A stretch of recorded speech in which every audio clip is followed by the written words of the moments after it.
Hola, hoy en mi canal escucharás una historia increíble sobre la vida. Espero que disfruten de esta historia. Esta me impactó hasta la médula. Sinceramente, todavía no puedo olvidarla y llevo días caminando impresionado. Disfruten viéndola. Diciembre de ese año fue inusual. Primero, durante toda una semana, cayó un muro entero de nieve espesa. Bloqueó durante un tiempo la carretera entre el orfanato y el mundo exterior. Ni siquiera el todopoderoso Frederick, en su autobús, pudo sortear las ventiscas que cubrían el camino de tierra. No lo intentó. En algún momento, el muro de nieve se hizo tan espeso que no se podía ver nada. Finalmente, la nieve se acabó y, bajo su peso, los abetos centenarios se inclinaron casi hasta el suelo. Y entonces Marta y otras niñas y alumnas, junto con el director y el chofer, y las madres de los educadores salieron a luchar. Durante varios días seguidos blandieron palas, paletas y rasquetas. Los habitantes del Mirlo recogieron enormes montañas de nieve, sobre las que luego con placer rodaron los niños. Pero en cuanto terminó este duro trabajo, llegó el calor y todo empezó a derretirse. Ahora era difícil caminar desde los dormitorios hasta el edificio de la escuela a causa del hielo. Hacia finales de diciembre las nubes volvieron a espesarse. Todos esperaban que este nuevo año fuera nevado y hermoso. Arreglaron un enorme y esponjoso árbol de Navidad en el patio y colgaron los juguetes que habían hecho ellos mismos.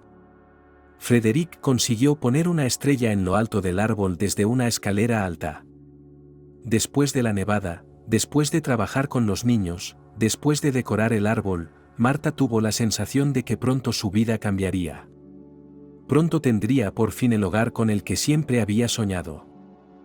Exigió el director cuando vio a Marta, de 8 años, con una fregona. ¿3 más fuerte? La niña no había oído una palabra amable de él en su vida. Al director había que dirigirse solo por su patronímico y con el mayor respeto posible. El grado de cumplimiento del segundo requisito lo determinaba él mismo. Y rara vez estaba satisfecho. Cierto, transmitía indignación con palabras, y solo utilizaba castigos humanos. Su método favorito para influir en los niños desobedientes era destetarlos de los aparatos, cuando se les prohibía usar teléfonos y tabletas. El director se había dado cuenta hacía tiempo de que el miedo a perder el acceso a Internet era muy fuerte en la generación más joven. En cierto modo, él mismo lo compartía. De acuerdo, John, las críticas son comprensibles, respondió Marta obedientemente, escurriendo el trapo.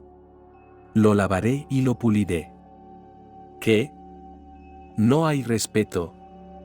El director se indignó, y luego, bajando la voz, añadió, nos vemos esta noche en mi casa para nuestra lección, ¿entendido? Dicho esto, se marchó a su despacho. A pesar del carácter repugnante de John, su forma de entender la educación merecía respeto. Si en otros orfanatos los niños y niñas no hacían nada por sí mismos, en el Mirlo, por el contrario, desde pequeños se les acostumbraba a trabajar. Cocinaban, limpiaban, recogían frutas y verduras. John siempre decía: no sois niños. Sois pequeños adultos. Mi trabajo es asegurarme de que no os perdáis en el camino hacia la vejez, que dejéis de ser una carga, que dejéis de ser unos aprovechados. Solo trabajando y esforzándose por ser mejores personas se endurecen, como una vasija de barro en el horno. Incluso en el Mirlo no podía prescindir de personal. Por eso aquí, además de las 10 madres educadoras, había 2 limpiadoras, un tendero y un conductor. Los profesores venían, nunca se quedaban en las aulas después de las 15. Frederick llevaba a los niños mayores a la escuela local en autobús. Marta no podía esperar a ser lo bastante mayor para ir. Disfrutaba de los viajes. El director siempre hacía hincapié en que era el único del orfanato que no tenía más que holgazanes y holgazanas, vagos y holgazanas. John era el tutor oficial de cada niño y niña, y solo él decidía, de forma bastante oficial, cuál de ellos podía tener una oportunidad como padres adoptivos. Desde que tenía uso de razón, Marta siempre había querido tener una familia. Sabía por retazos de información de sus cuidadores que había tenido un papá y una mamá, más o menos, hasta los 2 años. Lo que ocurrió después, nunca se lo contaron. Ion lo atribuyó al bienestar infantil. Es demasiado pronto para que sepas estas cosas, decía cada vez que la niña iniciaba esta conversación. ¿Cuándo? ¿Cuándo podré saberlo?, preguntaba Marta. En esos momentos las lágrimas empezaban a ahogarla, pero se contenía. Pronto, respondió el director. Pronto, pero no ahora. La mayoría de las familias de acogida eran niños muy pequeños, de 2 o 3 años. Aparecían aquí todo el año, sin ningún sistema, pero siempre eran pocos. Según el astuto plan de Ion, sus alumnas también debían probarse como niñeras. Marta y sus compañeras también hacían de niñeras, daban de comer y cambiaban pañales. Aunque algunas encontraban estas actividades humillantes, a la niña le gustaba jugar con los niños, vestirlos y darles de comer como si se divirtiera con una gran muñeca. Pero estos eran el tipo de niños que no se quedaban mucho tiempo en el orfanato. Probablemente ni siquiera tuvieron tiempo de darse cuenta de lo que les había ocurrido. Marta tenía muchas esperanzas puestas en diciembre porque era una época de milagros. No en vano le ofrecían constantemente pedir un deseo, escribir una carta a Papá Noel, leer la Buenaventura. En general, si algo podía cambiar en su vida, era ahora, en Nochevieja. El único momento en que el orfanato parecía bastante soportable. Venían voluntarios y payasos de visita, hacían juegos de Año Nuevo, concursos, un espectáculo de burbujas y les enseñaban a dibujar. Todo era estupendo, por supuesto, pero Marta quería algo más. Quería volver a casa, ir a su habitación y vestir el arbolito de Navidad con sus padres. Por eso, en una carta a Papá Noel, de cuya existencia no dudó ni un segundo, la niña volvió a deducir diligentemente. Querido abuelo, quiero a mamá, papá y un hermano. Pedí un móvil nuevo, porque el viejo empezó a quedarse sin batería rápidamente. A finales de diciembre, con una nevada sin precedentes, empezaron las vacaciones escolares, lo que significa que no habrá clases durante 2 semanas enteras. Los profesores podrían descansar de los alumnos negligentes, entre los que se encontraba Marta. Las notas del semestre no eran altas, pero la chica no entendía por qué necesitaba otras. La carrera de Nochevieja es una historia completamente diferente. Junto con los payasos y los voluntarios, los padres y madres potenciales visitarán el centro de acogida Blackbird. Mirarán a los niños, hablarán y jugarán con ellos. Y luego se llevarán a los mejores para ellos. Un compañero de clase llamado Harry usó otra palabra para prospectivo. Te recogerán enseguida cuando seas un cachorro, dijo Harry. O te tendrán aquí para siempre. ¿Por qué?, preguntaba Marta en esos momentos. Harry, que ya tenía casi 10 años, parecía extremadamente inteligente y experimentado. Porque ni tú ni yo somos prometedores. Y los mayores solo quieren gente como tú.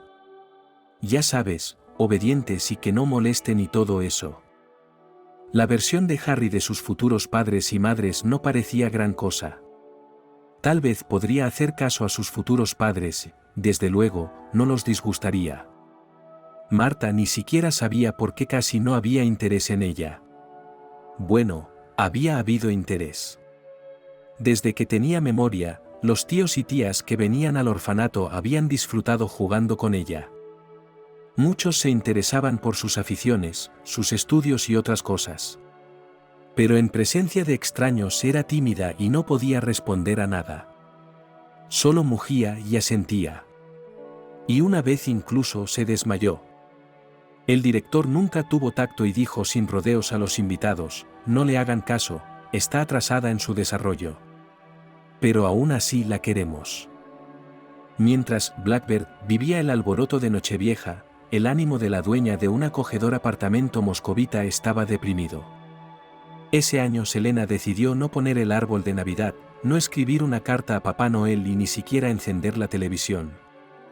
Su hombre aceptó la decisión con comprensión. Él mismo no soportaba estas fiestas, aunque ella no entró en detalles. Las desventuras de Selena se prolongaban desde hacía años. Cuando regresó de su viaje de un año alrededor del mundo, se enteró horrorizada de que Matty, su hermana mayor, había muerto. Nadie la había llamado para darle la triste noticia, nadie le había contado los detalles. Tuvo que enterarse de todo por la policía y la comisión de investigación. Últimamente no habían sido especialmente amistosos, sus visiones de la vida distaban 180 grados. Pero también había algo que podía unirlas. Después de todo, su hermana aún tenía una hija, Myrtle.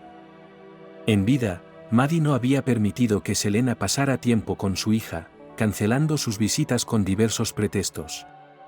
Incluso cuando el bebé no estaba bien, se negaba a ayudar. Pero al menos llamaba de vez en cuando y enviaba fotos.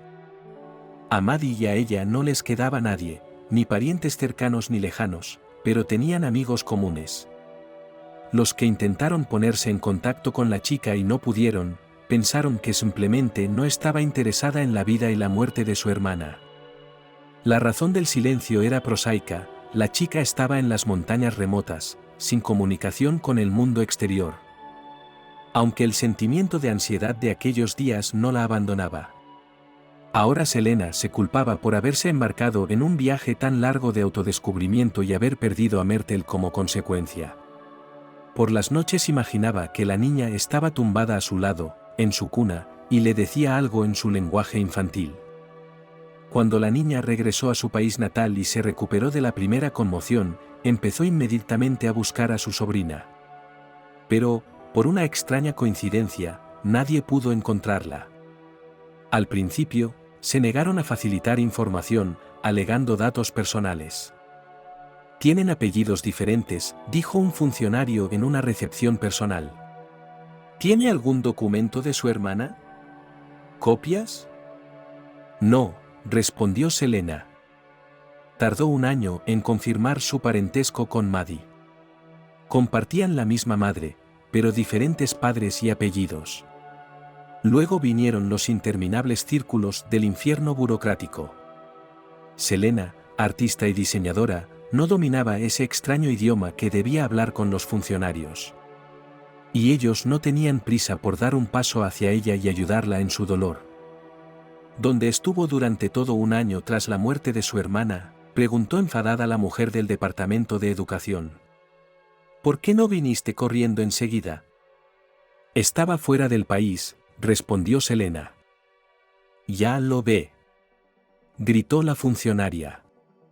¿Estás segura de que quieres esto? ¿Y si quieres volver a salir del país durante un año? Debes encontrarla, susurró Selena. Inmediatamente se sintió tímida ante tal presión. No podía desaparecer sin dejar rastro. Tenemos 400.000 huérfanos en este país. La mujer continuó reprendiéndola. ¿Tengo que comprobar cada uno de ellos? Entonces recibió 2 rechazos consecutivos. La niña con los datos de Mertlansky no estaba registrada en el sistema de registro de huérfanos. ¿Y eso qué significa? Cualquier cosa, perdida, equivocada, retenida, adoptada.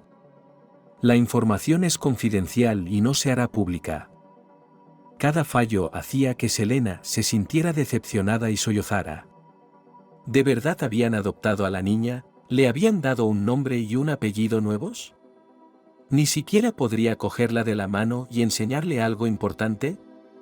La niña ya debería tener 8 años. Su último intento de encontrar a su sobrina fue hace 2 años. Después de aquello, Selena no se sentía con fuerzas para seguir buscando. Pero hace poco apareció en su vida un hombre con la profesión más romántica del mundo, investigador privado. La apoyó en su reticencia a crear un ambiente de año nuevo, pero le puso una sorpresa bajo el árbol. Querida, le dijo con una sonrisa. He hecho todo lo que podía y lo que no podía hacer. Y vaya, si había luz al final del túnel. Resulta que Anthony no se había limitado a escuchar su interminable historia sobre la pérdida de su sobrina, sino que había estado recopilando información poco a poco. En cuestión de meses, utilizando técnicas autorizadas y no autorizadas, hizo lo que a ella le llevó años encontrar rastros de su sobrina. «Hay un orfanato bastante extraño», dijo Anthony. «Experimental o algo así. ¿Puedes creerlo? Apenas hay personal». «¿Está mi sobrina allí?», preguntó Selena esperanzada. «No quiero que le des mucha importancia», admitió con franqueza. «Tengo una lista completa de niños aquí, como puedes ver. Si alguien se entera, mi licencia se pondrá a llorar. Así que no se lo digas a nadie. No hay ninguna Myrtle Lansky, pero hay una Marta Linsky». ¿Y si es una coincidencia? «Solo hay una manera de averiguarlo», dijo Anthony. «Tenemos que entrar allí de alguna manera. Y averiguarlo. Después de todo, eres un pariente cercano. Se supone que debes conseguirlo». «Oh, amor, si fuera tan fácil». «Tienen una jornada de puertas abiertas la semana que viene», dijo pensativo el investigador privado. «Es un viaje largo, por supuesto. Pero si vamos ahora mismo, podemos llegar». «No sé si estoy preparada», susurró Selena. «¿Y si no vuelve a funcionar? ¿Y si vuelvo a decepcionarme?» Si alguien le hubiera preguntado, «¿Cómo te llamas, abuela?», se lo habría pensado durante al menos 5 minutos. ¿Cuál es, en realidad? A sus 70 años, la limpiadora del orfanato, Mirlo, estaba llena de fuerza y energía, aunque a veces olvidaba su nombre. Es una broma, bajo su mando varias docenas de alumnos. Cierto, no tenía que formarlas en fila y enseñarles algo, bastaba con que aceptaran el trabajo de limpieza de las instalaciones. Era un oficio sencillo, pero muy solicitado. A Betty le parecía que los niños la apreciaban mucho. De hecho, los niños y las niñas también pueden ser estrictos. Detrás de sus ojos llamaban a Vasilievne con un apodo gracioso holandés errante. Los más maleducados bromeaban diciendo que la anciana portera ya estaba contando ausencias en el cementerio. Pero ella no sabía todo esto, no oía ni se daba cuenta, y por eso tenía una magnífica opinión de sus hijos. El único que la hacía sentir muy incómoda era el director, John. Un hombre de 35 años sin familia ni hijos. Un hombre de carrera, un hombre apasionado, ese es el tipo de hombre que mantiene el país en marcha. Pasaba día y noche en el orfanato, pero los niños nunca oían una palabra amable de él. A menudo les gritaba, creyendo que era el método más eficaz para transmitirles su mensaje. Hace poco, Betty volvió a ser testigo de este comportamiento. «Si te comportas así, irás directamente al reformatorio». El director reprendió a otro chico. Su delito fue colarse en la cocina a altas horas de la noche y robar un bollo. Pero fue descubierto y atrapado por el tendero. «Perdóname, 7-7», gritó el niño. «¿Tenía tanta hambre? ¿Cómo me has llamado, bribón?» «Tendrás un buen desayuno por la mañana», continuó el director. «Y esta noche has cenado muy bien. ¿Sabes que comer en exceso es pecado? Te dejo sin aparatos durante un mes, ¿entendido? Díselo a tu madre, la maestra, y me aseguraré de que tome medidas. Y llevaremos esto al consejo». Betty no entendía esta extraña prohibición de guardar golosinas en las habitaciones de los niños. Su nieto, que hacía tiempo que había dejado la escuela, no podía vivir un día sin mermelada, malvaviscos, malvaviscos. Y creció como una persona normal, nunca fue a la cárcel. Pero no abandonó sus hábitos infantiles, todavía le apetece algo dulce. «¿Betty?» El director habló alto, aunque intentó contener la voz al dirigirse a la anciana. «Deberías tener más cuidado, más cuidado. Ayer encontré polvo». «Ajá», respondió la abuela. «Como tú digas, John, eres nuestro hombre de oro». «Te felicito por tu respeto», dijo el director. Pero le ruego que cumpla con sus obligaciones. Lo único que hacía la anciana señora de la limpieza era fregar los suelos del segundo piso, en el ala donde había un salón común y los despachos del director. Ocupaba dos de ellos, uno para dormir y otro para trabajar. Cuando Betty entró en el salón, no podía creer lo que veía en sus ojos. ¿De verdad el sueldo de John le permitía semejante lujo? El dormitorio en sí sería más propio de un hotel que de un orfanato. Para empezar, la habitación era realmente grande. En segundo lugar, durante su reparación y creación de confort obviamente no se escatimó ni se contó el dinero. Pintura decorativa de las paredes, estuco, aire acondicionado y otros atributos de la vida exitosa.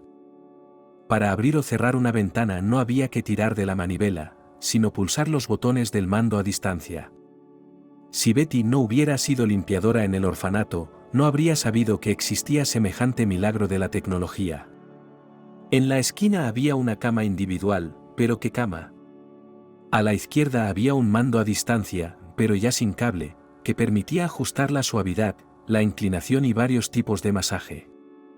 Un sofá de cuero con una superficie perfecta.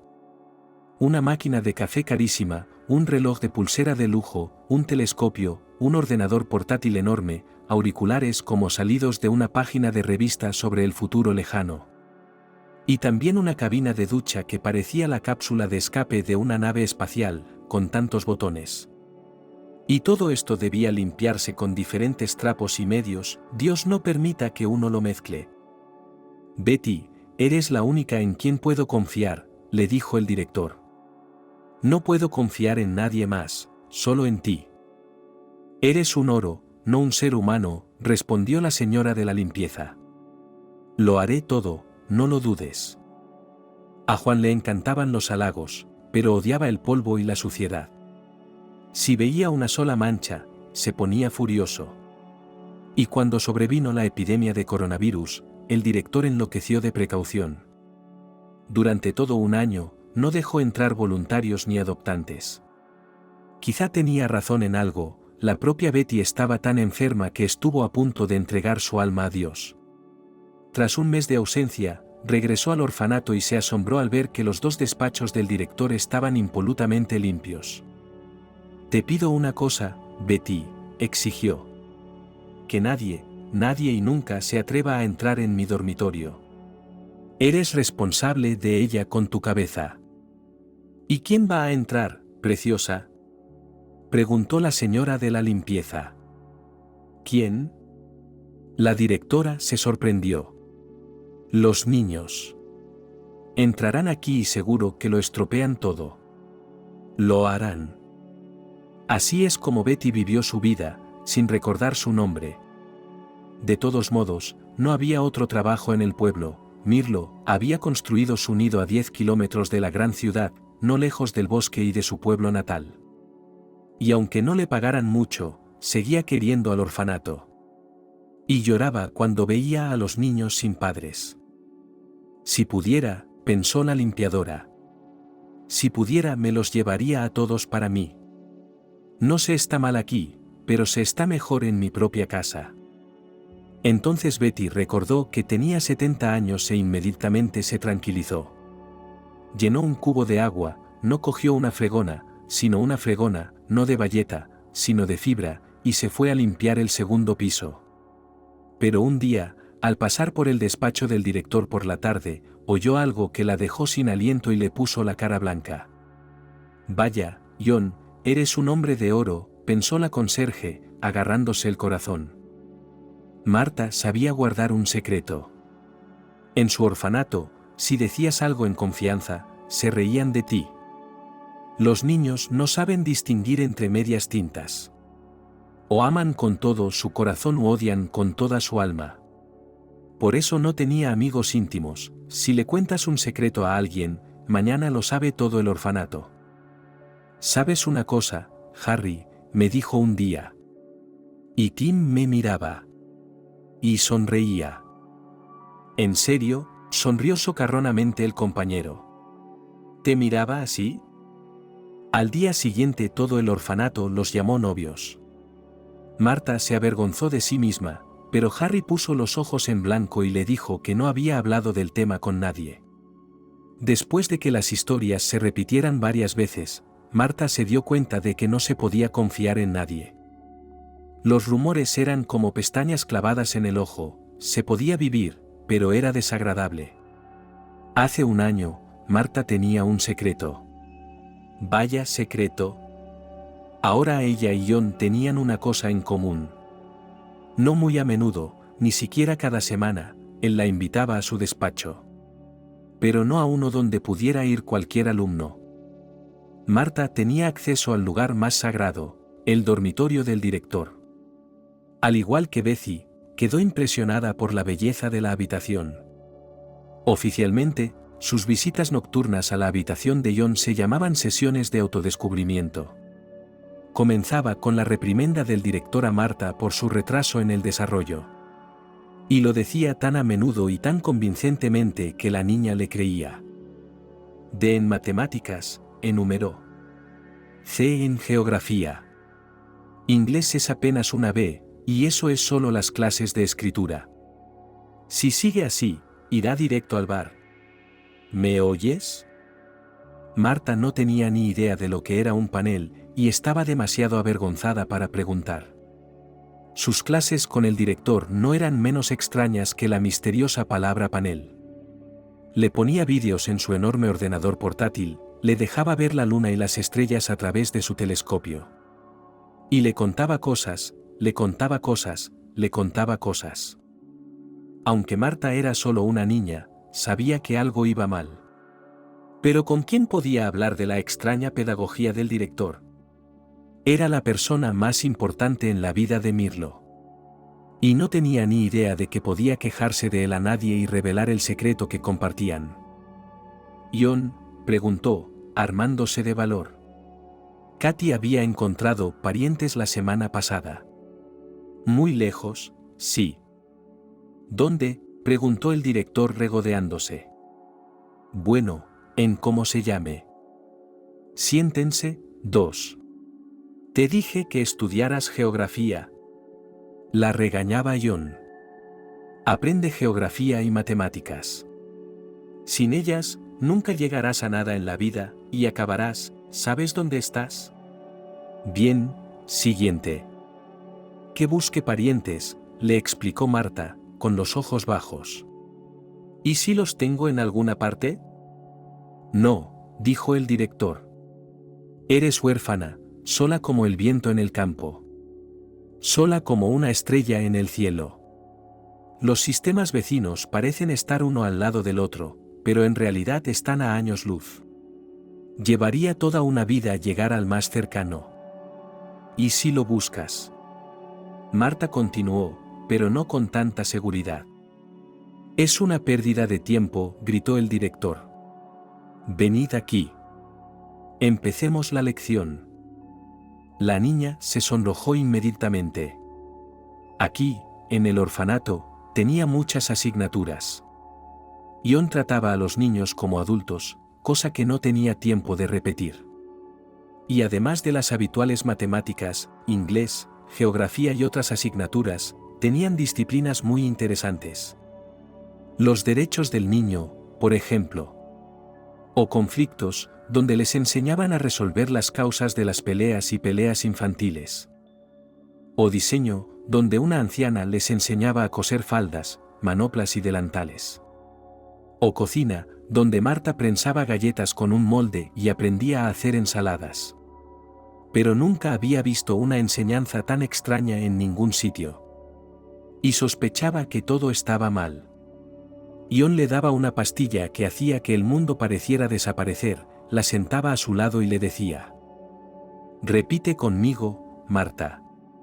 Repite conmigo. La exigencia del director de que mantuviera sus clases en secreto, se la habría guardado para sí misma. Y aunque quisiera contárselo a alguien, ¿quién la creería?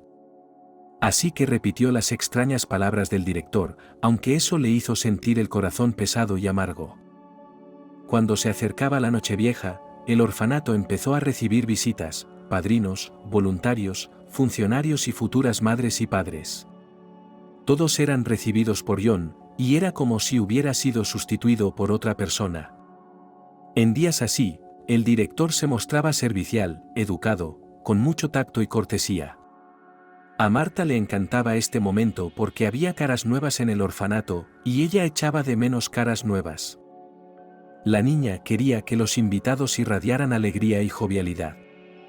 Porque había quien derramaba lágrimas y apretaba a sus hijos contra sí, ahogándose en sus sollozos. No es agradable que un desconocido llore en tu jersey y te abrace tan fuerte, como si quisiera estrangularte. Los futuros papás y mamás siempre seguían a los patrocinadores, voluntarios y funcionarios, miraban a los bebés, intentando encontrar al adecuado, sonrojados y como avergonzados. Los futuros padres siempre se mostraban tímidos y vacilantes. Había algunos a los que John tenía que llevar literalmente de la mano.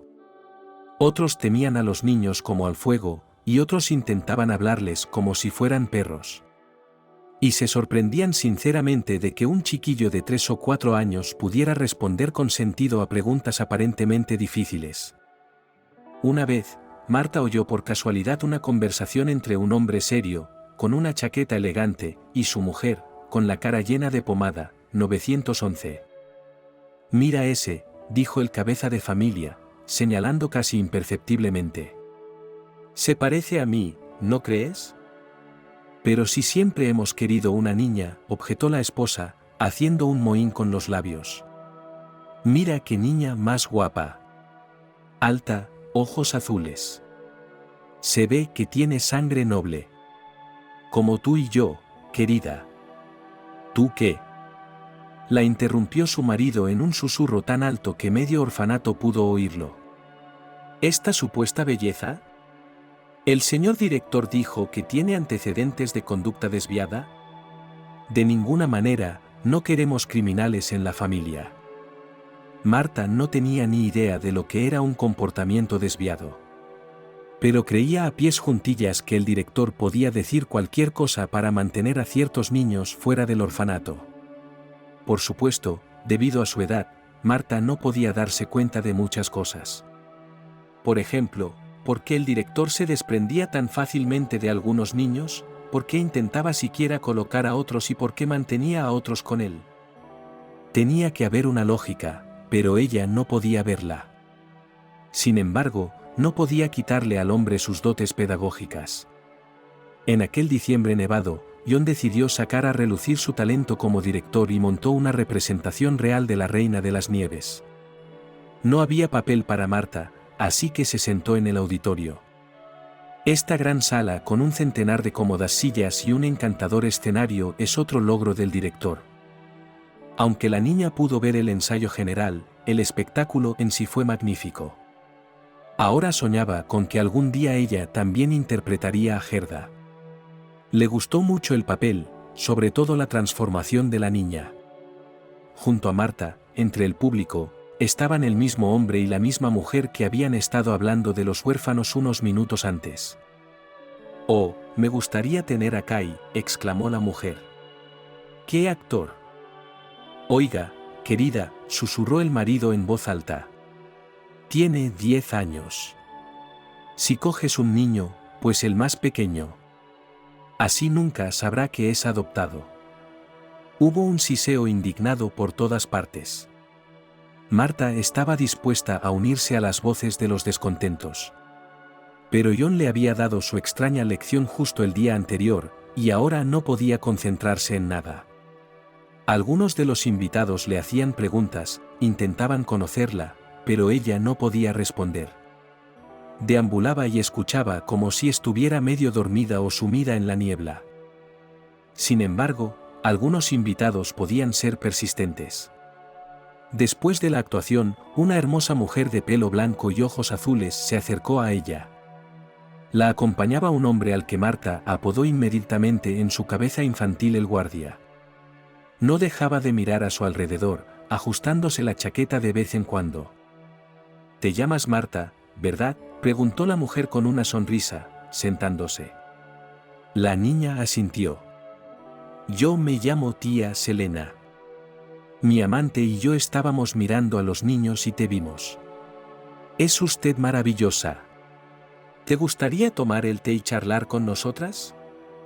Quiso contestar Marta, sí, siempre estaba esperando a que uno de los invitados me cogiera de la mano y me llevara a la alacena. Hablábamos de todo, y entonces éramos madre e hija. Y luego nos iríamos lejos de aquí, muy lejos, donde quiera que los ojos pudieran vernos. Pero tenía la lengua pegada al paladar y se negaba a obedecer. Así que, en lugar de dar una respuesta significativa, se limitó a abrir y cerrar la boca como un pez. ¿Y el té?, preguntó temerosa la mujer. «Bebes té, ¿verdad, cariño?». Marta permaneció en silencio, abriendo la boca como un pez. De repente, como salido de la nada, apareció John con su característica sonrisa que siempre regalaba a sus invitados. Se acercó a la bella mujer y le susurró algo al oído. Pero ella, a diferencia de los demás adultos, no asintió ni se apartó de Marta, sino que reaccionó con bastante brusquedad. «Agradezco tu participación», dijo. «Pero quiero hablar con Marta y lo haré. Anthony, tráenos 2 tazas de té, una grande y otra más pequeña». El guardia miró al director con una mirada gélida que le hizo tragar saliva nerviosamente. El juego de las miradas, como lo llamaba Marta para sí misma, duró 5 segundos por lo menos. Pero John perdió, parpadeó, y luego se recompuso, se puso su característica sonrisa ceremonial como una corbata, y dijo en su tono más admonitorio. «Es bueno que tengas tu propia cabeza sobre los hombros», dijo. «Pero no olvides quién manda. La próxima vez que haya invitados tan agresivos puede que no les deje entrar en el umbral de nuestra gloriosa casa». Con estas palabras se marchó, y Marta, que estaba un poco asustada por la situación, volvió a hablar. La niña se dio cuenta de repente de que quería ser como aquella hermosa mujer cuando fuera mayor. Responder con orgullo y valentía al director a todas sus exigencias. Y no susurrarle al oído, sino hablarle en voz alta, para que todos la oyeran. Tragó saliva, miró a la tía desconocida y dijo en un susurro. «Marta. Me llamo Marta. Me gusta el té verde». «Bueno, Anthony ya se ha ido. Si trae negro, le diré que lo cambie». «El negro también está bien. Tomaré cualquier cosa con azúcar». «Marta, mi niña». La mujer le estrechó las manos. Había algo cálido y entrañable en aquella sonrisa. «Aquí deben de tenerte en un cuerpo negro. Pero no temas, no te morderé. Solo hablaremos un poco, jugaremos a algunos juegos».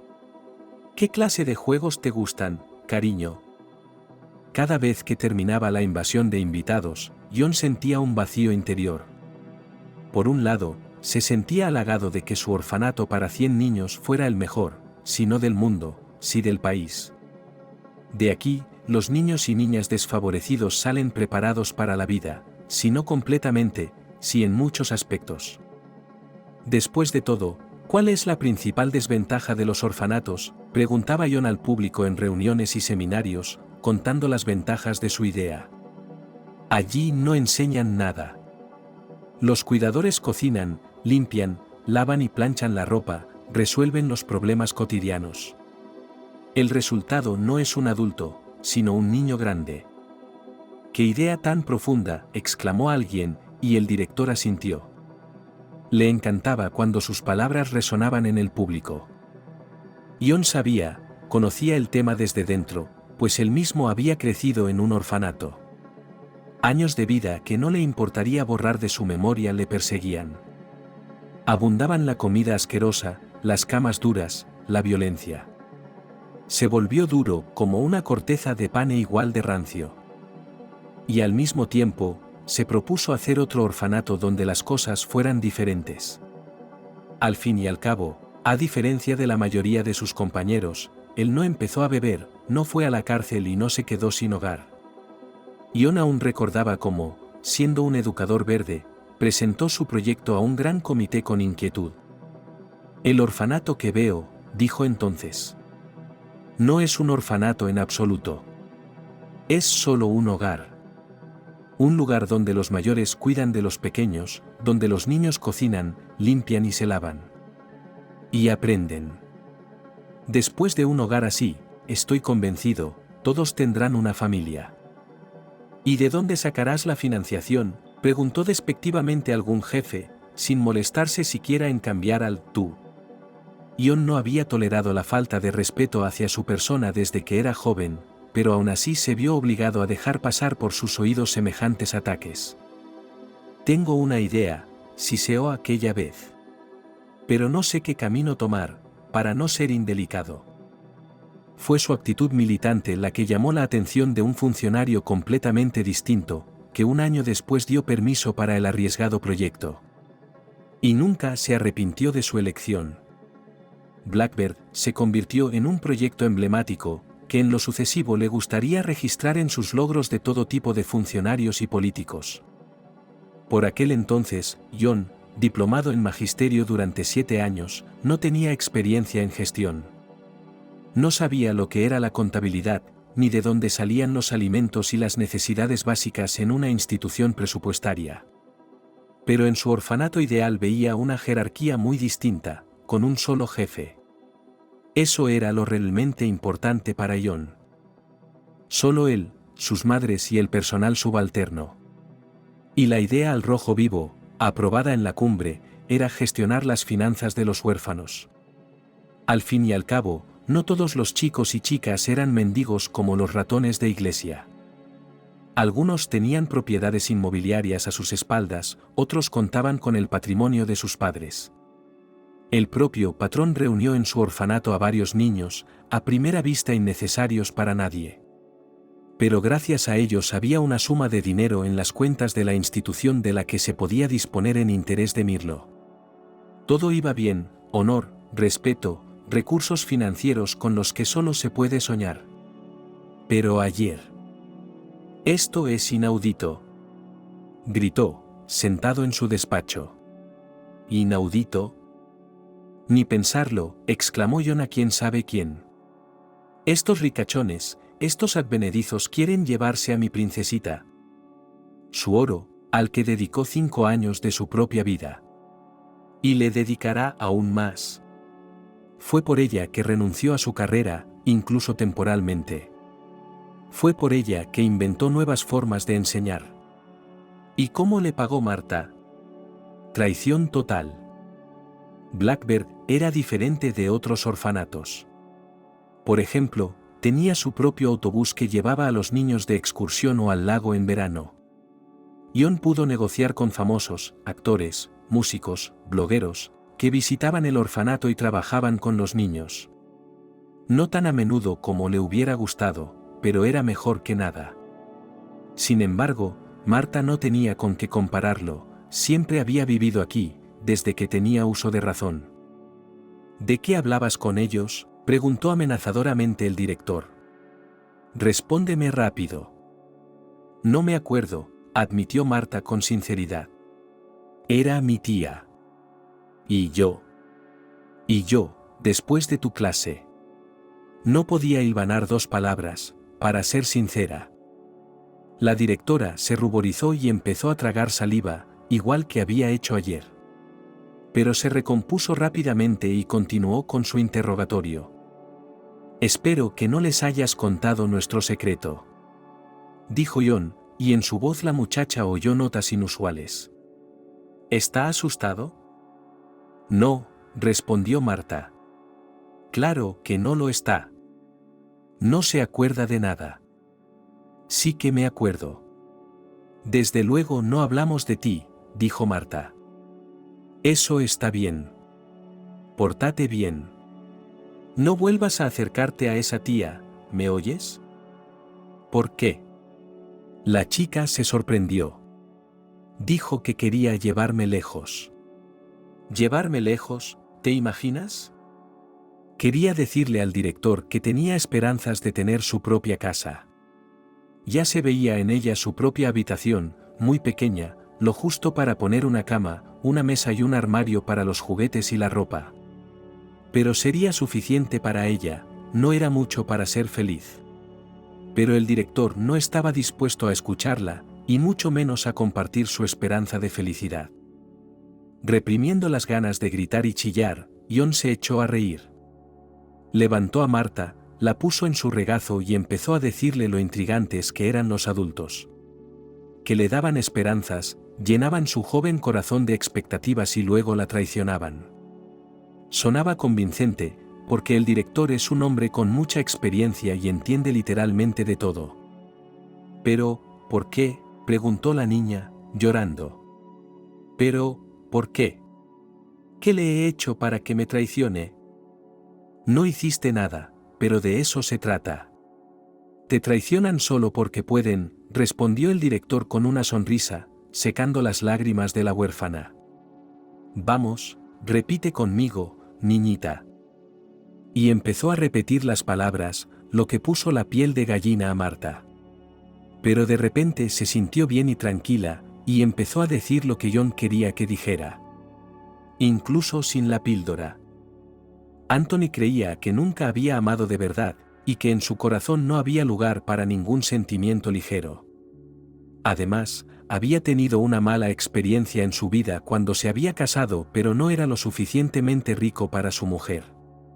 Ella le reprochaba constantemente su servicio en los órganos, sus constantes ausencias y deberes en días festivos, sus míseros salarios. Y cuando Anthony estaba maduro para el despido, ella hizo las maletas y se marchó. Así que se quedó sin servicio y sin la mujer que amaba. Por eso Selena fue su salvación. Y ahora tenía que lanzarse a la vorágine con cabeza, o desaparecer de la vida de ella. ¿Qué era lo correcto? Aún no lo había decidido. Tardó 3 días en dar sentido a la información que había recibido en el orfanato. Luego, un poco más de tiempo para obtener más. Su primer jefe y mentor en la vida siempre decía, el que tiene información manda en la situación. El tal Ion me pareció, francamente, extraño, dijo Anthony, sorbiendo su café. Y no te lo vas a creer, decidí indagar bajo él. Pero estoy pensando, ¿de qué lado cavar? Eres muy positivo.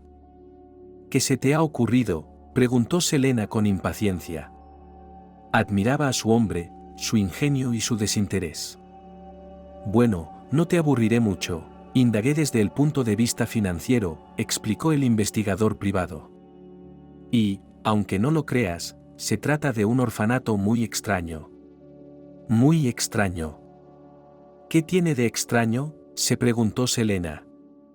Según los informes, una vez al año los niños comen caviar negro y vieiras. También comen ostras, mejillones y gambas. No pueden dejar de vivir maravillosamente. En los últimos años, Ion compró al orfanato un autobús caro, un telescopio, toda una colección de maquinaria. ¿Sigo? No sé a dónde quieres llegar, cariño. Selena se encogió de hombros. No entiendo nada. Creo que todos esos manjares y demás delicias no llegan al orfanato, dijo. Simplemente se lo dan por perdido. Como muchos otros gastos. Mira, eso no me dice nada. Entiéndelo, Selena, dijo el detective. Si voy a arriesgar mi licencia, si voy a indagar en esto, tengo que asegurarme de que no me estás ocultando nada. Y parece que lo estás haciendo. Te juro que no, casi gritó la chica con resentimiento. ¿De dónde sacas esos pensamientos? Te lo explicaré, dijo Anthony, y cogió un cigarrillo. Entonces recordó que a su mujer no le gustaba el humo del tabaco, e inmediatamente tiró el paquete sobre la mesa. La cuestión es de dónde sacaba el tal Ion el dinero para tanto entretenimiento. Por así decirlo, finanzas que pueden obtenerse de algún sitio y luego gastarse en lujos o amortizarse. ¿De dónde?, preguntó Selena. Anthony se rascó la barbilla pensativo. O su mujer realmente no sabía nada, o estaba fingiendo sorpresa hábilmente. Sin embargo, en los 6 meses que llevaban juntos, había llegado a conocerla por dentro y por fuera. Y era una mentirosa terrible. ¿Debía creerla? ¿Saltar a la parte más profunda? Su sobrina, esta Myrtle Marta, tiene una enorme herencia, explicó el detective. Ion no puede usarla directamente. Pero tiene derecho a disponer de ella en beneficio de la pupila. Yo no lo habría memorizado, me lo explicaron los abogados. Herencia. Selena empezó a rebuscar en su memoria. Cierto, ¿cómo no se le había ocurrido? Maddie y ella habían perdido a su madre muy pronto. Sus distintos padres se habían ocupado de ellas, pero sin fanatismo. Ninguno de sus parientes les habría dejado un capital como para comprar autobuses, telescopios y caviar negro. La herencia debió de ser para el marido de Maddie. Era un hombre extraño y misterioso, ella no sabía nada de él. Maddie lo ocultaba igual que ocultaba a su hija pequeña. Compréndelo, Anthony, dijo Selena con un suspiro. Solo quiero llevarme a Myrtle para mí. O Marta, como la llamen, ahora me da igual. Quiero mucho a esa chica. Y me importa un bledo su dinero, por mucho que haya. Deja que ese John, como le llamas, lo coja y se ahogue con él. Volveremos a Washington, pintaremos con Myrtle, le enseñaremos a patinar. ¿No estaría bien, Anthony? Vale, me has convencido, sonrió el detective. Bueno, o quiero creérmelo yo. Solo que si estamos en el juego, llegaremos hasta el final. Y no le dejaremos ni un céntimo a ese director. Y al dinero, ya sabes, se le puede encontrar un uso digno. ¿Qué quieres decir? Selena se sorprendió. ¿Necesitáis dinero? Anthony, no necesitamos nada. Mis cuadros se venden, tienes clientes. ¿Es demasiado para un hombre ser feliz? ¿Te das cuenta de que esto no se trata de mí? Se trata de principios.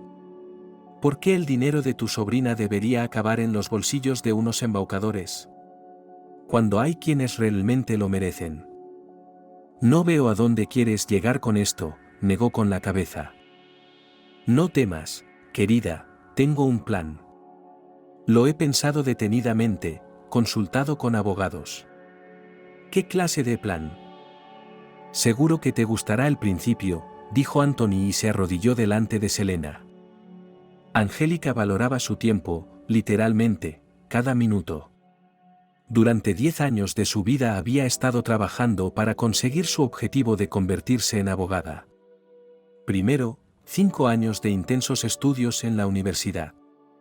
Después, 3 años de duro trabajo como secretaria judicial. Al fin y al cabo, es el lugar más asqueroso del planeta, sobre todo si estás en lo más bajo del sistema, redactar informes, enviar citaciones, escuchar interminables reclamaciones por teléfono. Luego vinieron 2 años de prácticas en el colegio de abogados y de intentar aprobar el examen. Y cuando su sueño se hizo realidad, Angélica se dio cuenta del poco tiempo que le quedaba para disfrutar de la vida y llegar a lo más alto de la profesión. Desde hace 10 años, no solo se ha desarrollado, sino que se ha convertido en mejor persona. Angélica valoraba su tiempo, por lo que sus tarifas no podían calificarse de democráticas.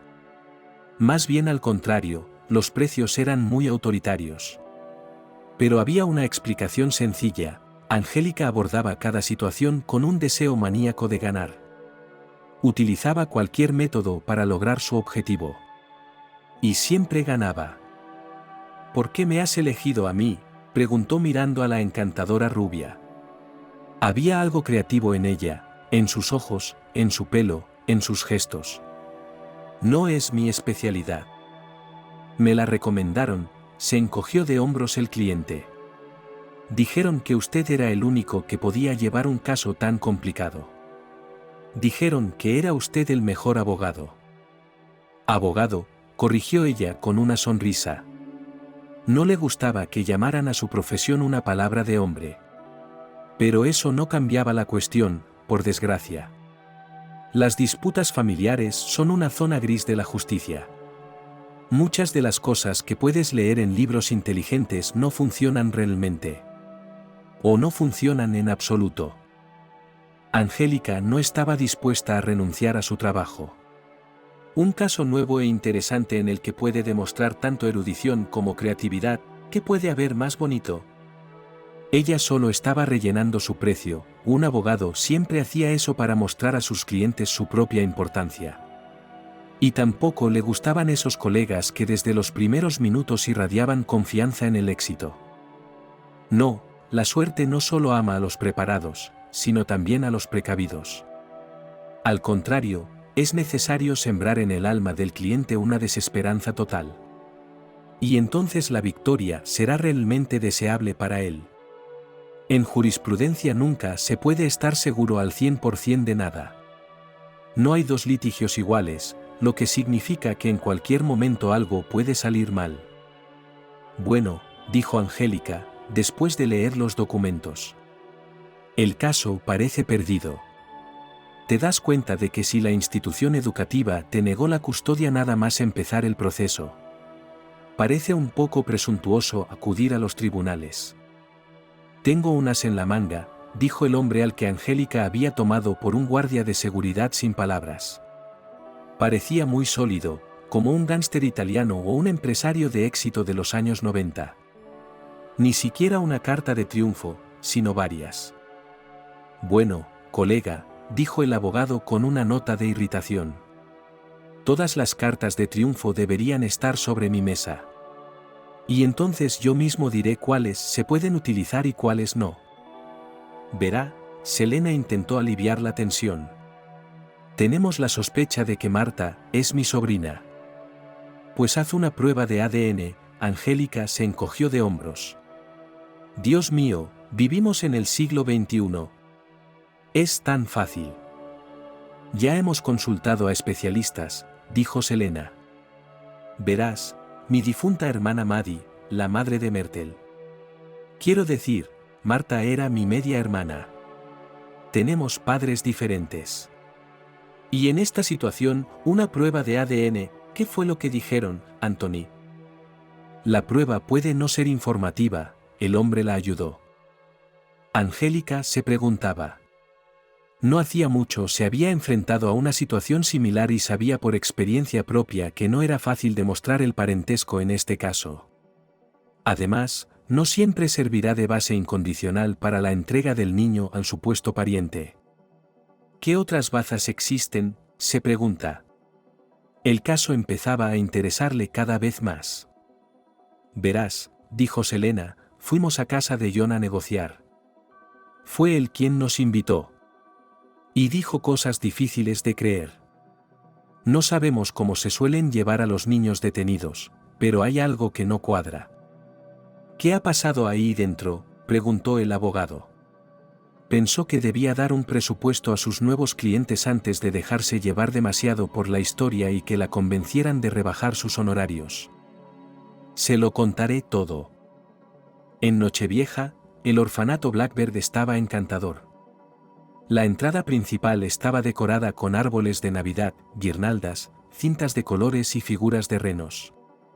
Los niños moldearon un auténtico Papá Noel con nieve y lo pintaron con pintura roja y azul. El orfanato fue utilizado como amuleto por funcionarios de todos los estamentos para garantizar a las autoridades superiores que la labor de protección de la infancia se realizaba al nivel adecuado. ¿Os ha parecido bien?, preguntó John a sus invitados y sonrió con toda la sinceridad que pudo.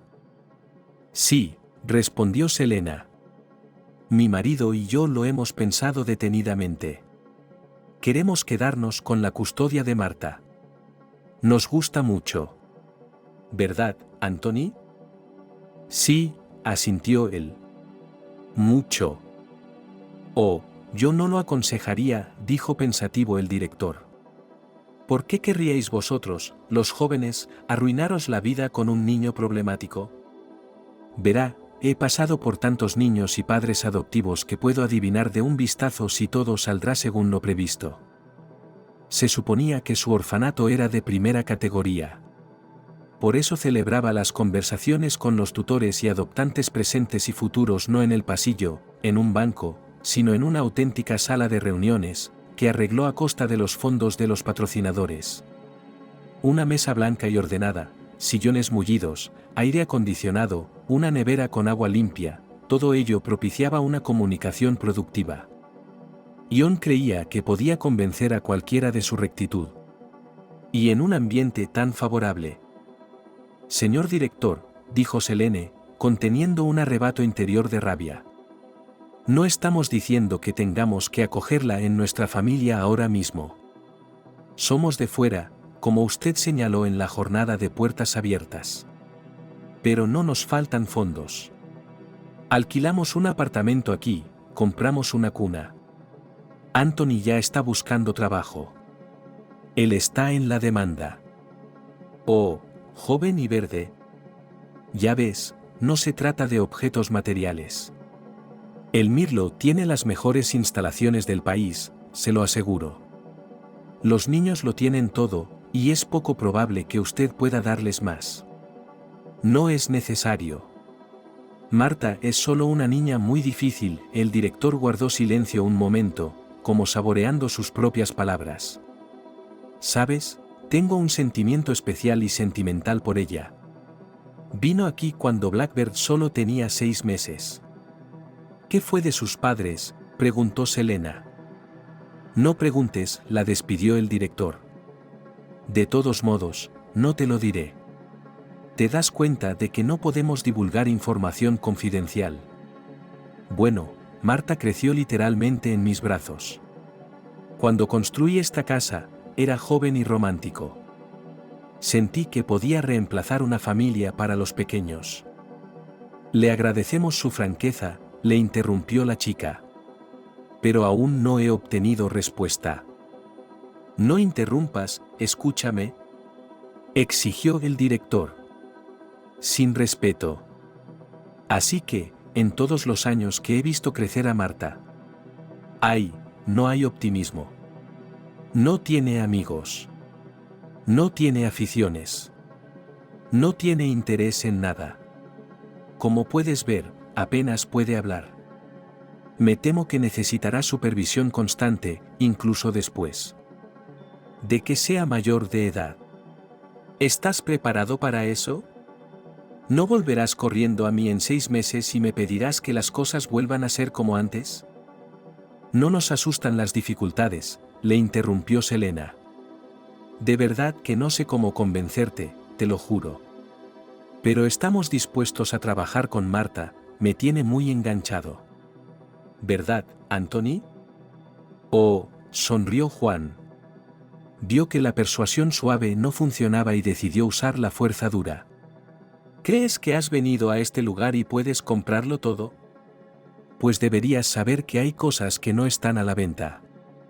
Y una de esas cosas es mi buena voluntad hacia mamá y papá. Si queréis ser los guardianes de Marta, mi respuesta es no. Se hizo el silencio.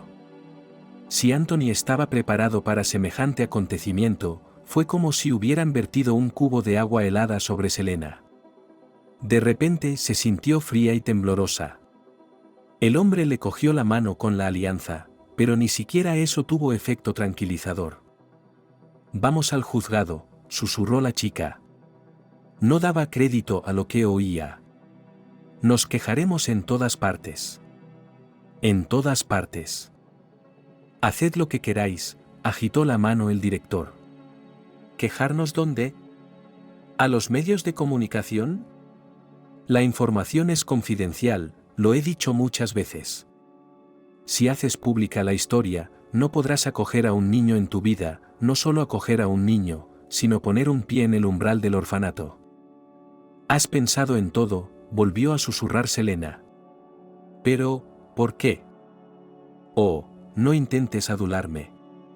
Sin embargo, soy educadora, y una educadora con mucha experiencia. Por eso te ofrezco otra cosa. Escúchame. Escúchame con atención. No te lo voy a volver a sugerir. Marta repasó los acontecimientos de aquel extraño día y se dio cuenta de que había que dar una oportunidad a la tía del pelo blanco. Sí, ella podía traicionar. Y sí que podía dar esperanzas primero y tirarlas por la borda después. Para saber si haría lo correcto o no, era necesario confiar en ella, eso era lo que Marta iba a hacer. Una semana después de conocer a su hermosa tía, que le había hablado mucho de su casa y de su familia, Marta se puso muy enferma. Se fue literalmente a la cama. La primera noche la temperatura subió a 40 grados, y su madre, exultante, quiso incluso llamar a una ambulancia. Pero Juan se lo prohibió terminantemente.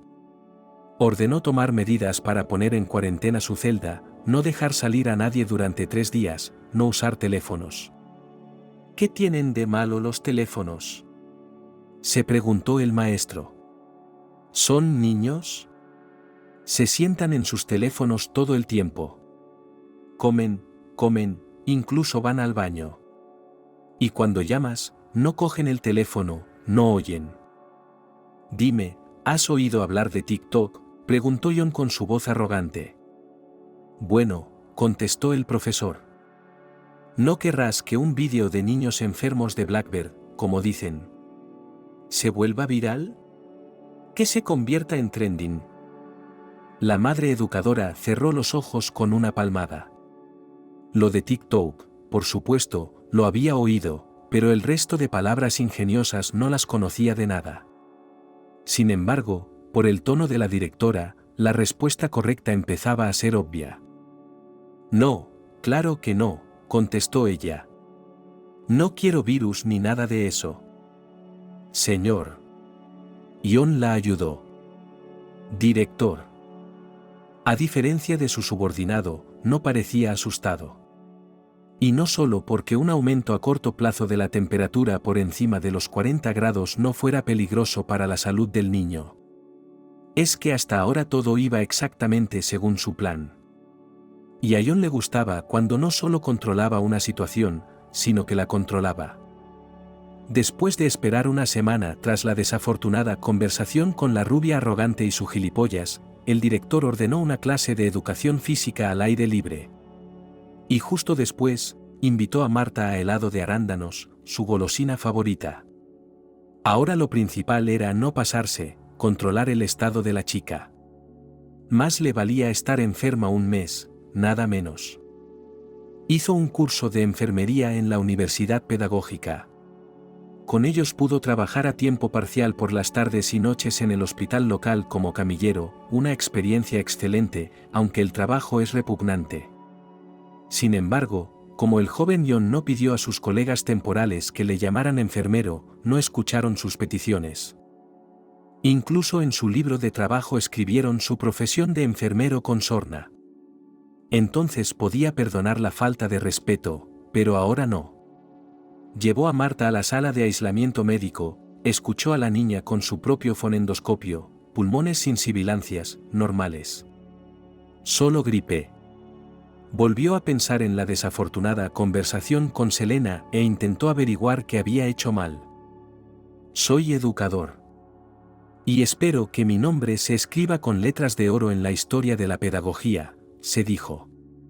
Así que me propongo coger a otro niño de mi orfanato. Mira, se llama Carlos. Es un niño de oro. Inteligente, obediente, sin enfermedades congénitas ni malformaciones. ¿Y tiene? John miró atentamente a Anthony. Tiene ojos como los de tu hombre. No necesitamos otro bebé, cortó Selena. Hemos venido a por Marta y nos vamos a ir con ella. Debes entender una cosa importante, dijo John con voz lo más seca posible. Mirlo, soy yo, y solo yo decido quién se va de aquí y cuándo.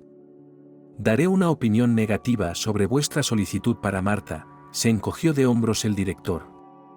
Y te irás de aquí igual que entraste. La conversación había terminado. Luego se levantó de la silla y abandonó la sala de reuniones. La cámara de vídeo oculta seguía grabando la situación, y Selene parecía dispuesta a decir lo que pensara sobre la intransigencia del director. Al menos con eso contaba John. Pero el Mutsi hizo lo más extraño, rodeó a su mujer con el brazo y la besó acaloradamente. Un movimiento furtivo. El director volvió a tomarle la temperatura a Marta. Está un poco alta, 40 grados, hay que bajarla. Revolvió analgin y otros ingredientes, preparó un triplete y trató el muslo de la chica. Le gustaba, toda una princesa pequeña y hermosa, y no estaba dispuesto a compartirla con nadie. La inyección fue dolorosa, a pesar de que John sujetaba a Marta, ella seguía retorciéndose violentamente. No tengas miedo, cariño, estoy aquí para ti, le dijo. Nunca te dejaré, ¿me oyes? Sí. Hablar con el abogado dio a Selena una tímida esperanza. Por supuesto, quería oír que aquella mujer resolvería todos sus problemas y le conseguiría el resultado que deseaba. Pero la abogada era comedida en sus predicciones. ¿Debía buscar otro especialista? ¿O contratar a dos a la vez? Por desgracia, sus recursos financieros no eran ilimitados. Si usas tu dinero de forma tan irreflexiva, te quedarás sin él rápidamente. ¿De verdad somos marido y mujer ahora?, preguntó Selena mientras salían del bufete de Angélica. Por supuesto, sonrió Anthony. Pero dime sinceramente, ¿significa algo para ti un sello en el pasaporte? Claro que sí, dijo la chica con entusiasmo. Si no significara nada, ¿os apartaríais de él como el diablo del incienso? Anthony guardó silencio. Tanto la primera como la segunda vez se casó impulsivamente, sin temer lo más mínimo ese mismo sello en el pasaporte. Solo que su exmujer quería una boda fastuosa. En un esfuerzo por complacerla, un teniente verde, alquiló todo un salón en el restaurante, contrató a un fotógrafo, músicos, presentador e incluso lanzó globos al cielo. Se endeudó y pasó un año negándose a todo para pagarlo. El primer matrimonio se deshizo como un círculo en el agua. No le quedó nada, ni hijos, ni siquiera una tímida sensación de felicidad. La segunda boda le gustó mucho más. Firmaba, recibía un certificado y ya podía irse. Y algo le decía al investigador privado que esta unión tenía más posibilidades de un resultado favorable. Pensemos en el caso, sugirió el investigador privado. Sellos no. Tenemos que pensarlo bien, responder a todas las preguntas, como un trozo de papel. Amor para retratar el más puro y sincero. Bueno, tú y yo somos buenos en eso. ¿Has estado alguna vez en un tribunal?, preguntó Selena. Anthony arrugó la nariz. Recordaba cómo durante el servicio no solo atrapaban a los delincuentes, sino que también tenían que demostrar que habían infringido la ley. Más de una o dos veces lo habían citado e interrogado literalmente hasta dejarlo inconsciente.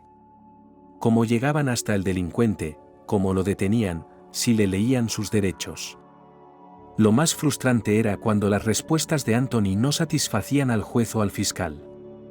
Entonces el delincuente podía ser absuelto, y el operador, privado de una bonificación o incluso de otro rango. Sí, he pasado por eso, dijo Anthony.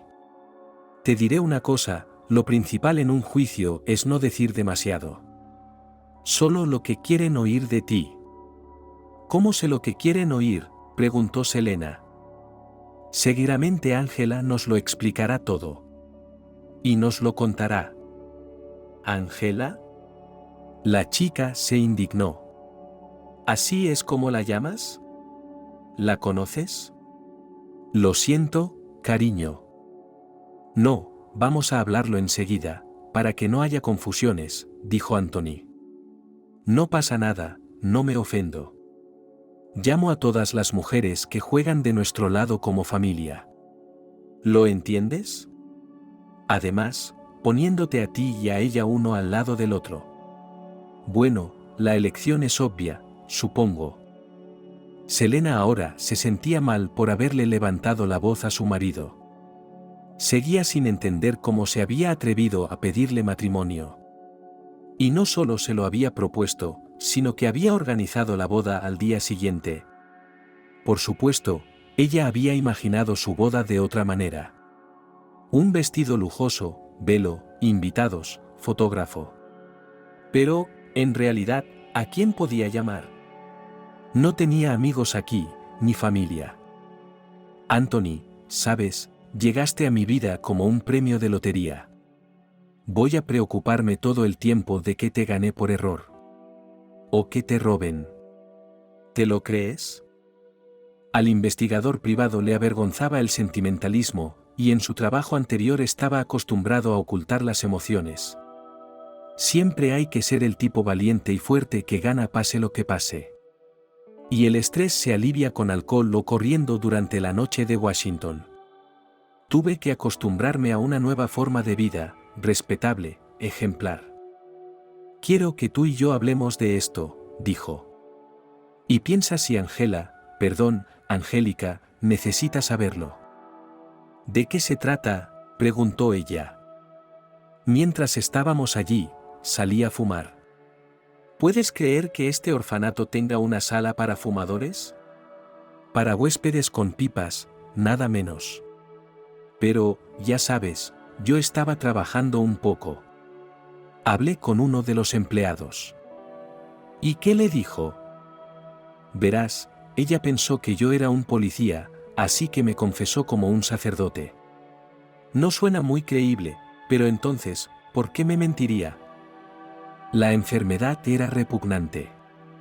Era como si Marta estuviera en un remolino, saliera a la superficie y volviera a hundirse hasta el fondo. La fiebre alta desaparecía a veces y se sentía casi bien. Luego la dolencia volvía con renovado vigor, clavándola a la cama. Marta no se preocupó ni un segundo por no ir a clase, por no ver a las otras chicas y a los otros alumnos. La mujer de pelo blanco, cuyo nombre susurró en el delirio, era otro asunto. Selene. Por alguna razón le resultaba inquietantemente familiar y conocido. También fue muy duro para ella porque ninguno de sus compañeros había venido a apoyarla. Ni siquiera le dieron una nota.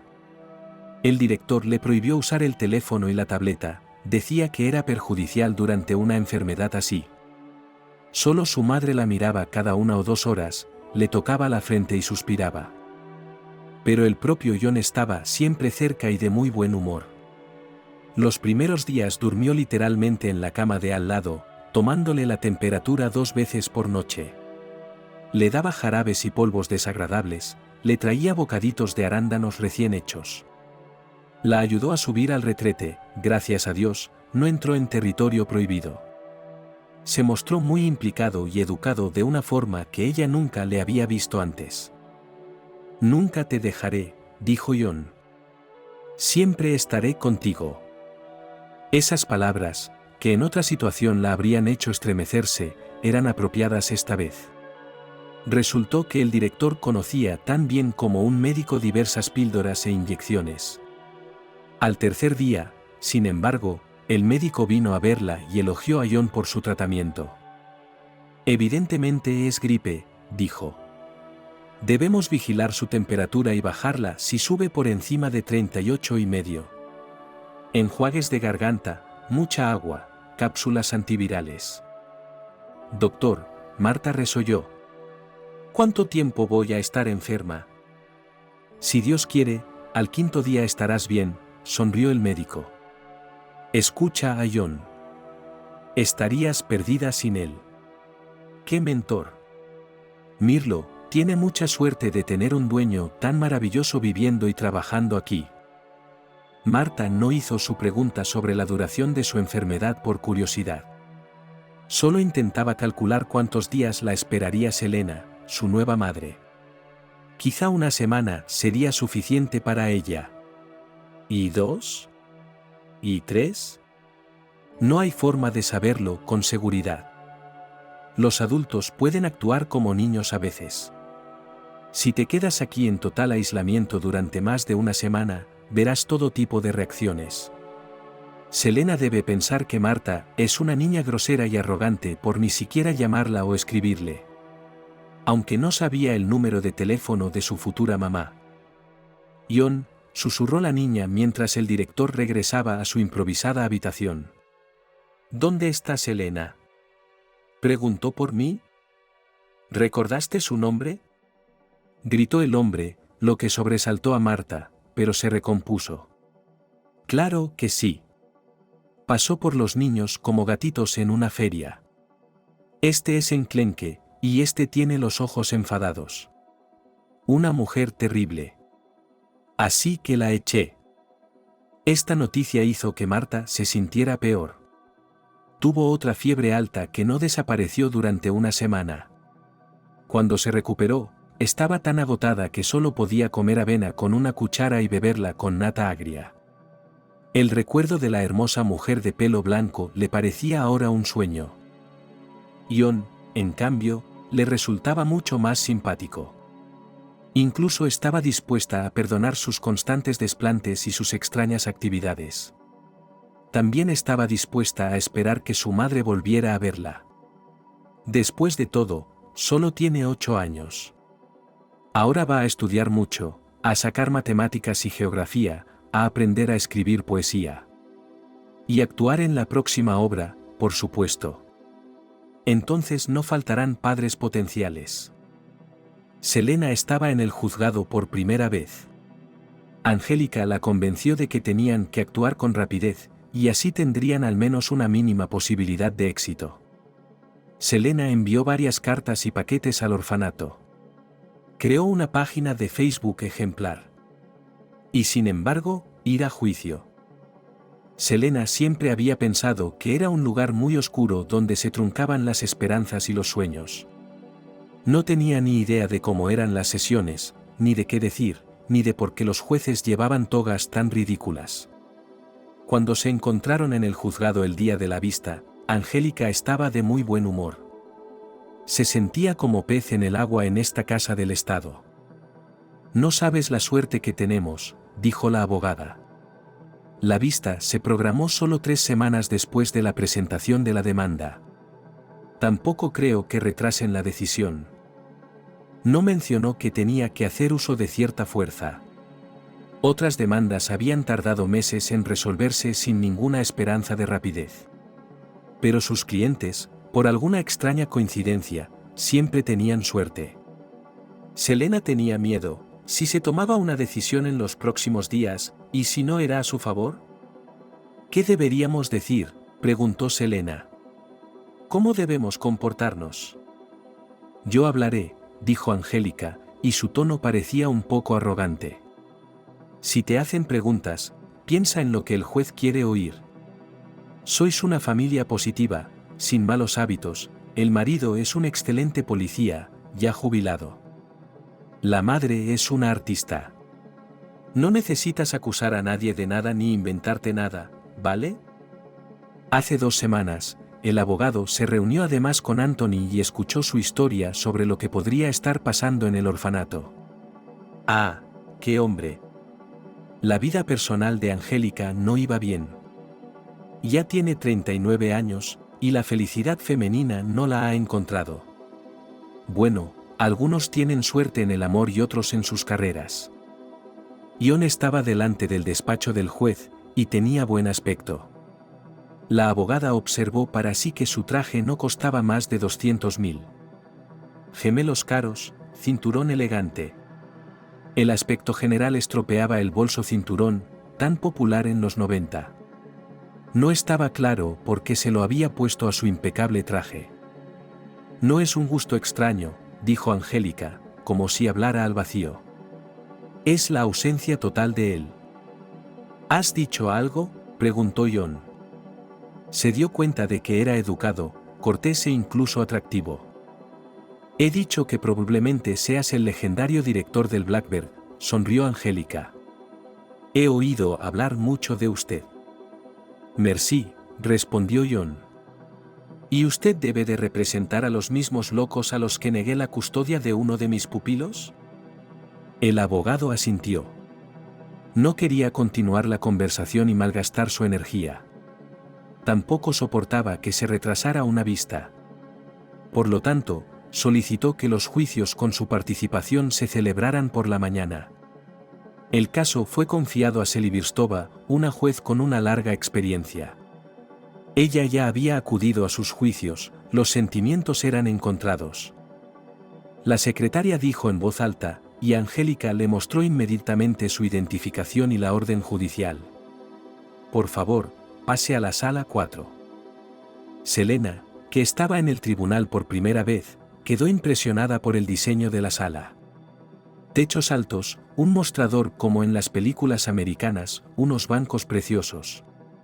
Cerca de la mesa del juez se acomodó perezosamente el fiscal, un hombre mayor que estaba casi tumbado en su silla. ¿Todo este inmenso vestíbulo era para su pequeño caso? Un asunto así bien podría haberse resuelto en el despacho más diminuto. Ion, por el contrario, parecía haber estado en un entorno semejante. Dispuso sus papeles, colocó su caro portapapeles delante de él, apagó el teléfono. Miró a Selena y a Anthony y esbozó la sonrisa más fea que pudo reunir. Una puerta separada se abrió para la juez, entró en la sala, tomó asiento en la silla alta. El fiscal se puso en posición de firmes y los demás participantes también se levantaron. El juicio ha comenzado. Partes, estamos viendo el caso a puerta cerrada, dijo la juez.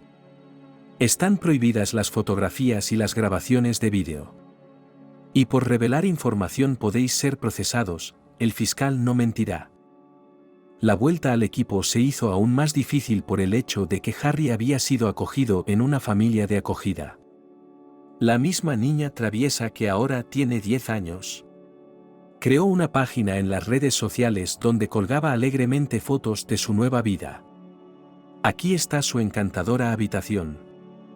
Aquí están los juguetes que le regalaron sus nuevos padres, aunque no son apropiados para su edad. Hola Marta, dijo Harry cuando llamaron por vídeo.